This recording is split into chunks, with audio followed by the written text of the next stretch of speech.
તો હેલો મારા કલેજાઓ, આપણે સવારમાં ઉઠી ગયા. ઉઠીને આપણે ઘડિયાળ જોઈ તો ઘડિયાળમાં વાગી જતા 9. તો નેચે જોઈ લીધું કે આપણા પપ્પા નહીં. પછી આપણે નીકળી ગયા ઘરની બહાર નીકળીને આ જોઈ લો રસ્તો. આ છે બેચરાજી આદિવાળા વચ્ચેનો રસ્તો. જોઈ લો આ રસ્તામાં ખાડા પણ બહુ છે અને તૂટી ગયો છે બહુ. એકદમ મને લાગે નરેન્દ્ર મોદીને બોલાવવો પડશે. આ છે એરંડા, આ છે રસ્તો. આપણે વચમાં ચર્ચા કરતા પહોંચી જવાના છે. પછી આવી ગયો હું થોડી વારમાં ગામમાં આવીને આ બધાને હાર્યા હતા. એમને વાંચવાનું કરો કારણ કે એમને હે પરીક્ષા.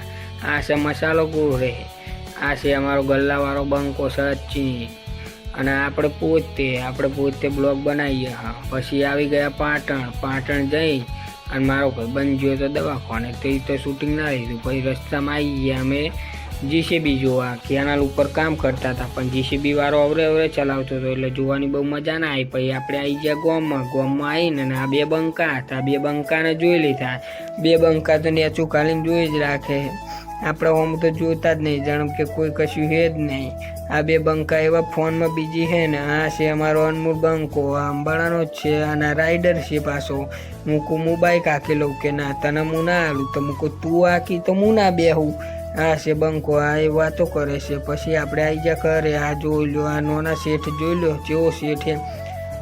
તો આજનો બ્લોગ કેવો લાગ્યો મારા કલેજા? લાઈક કરી દેજો, શેર કરી દેજો અને સબસ્ક્રાઈબ કરતા જજો. તો આવતો ફરી વિડીયો તમને જોવા મળે. તો જય માતાજી મારા કલેજાઓ.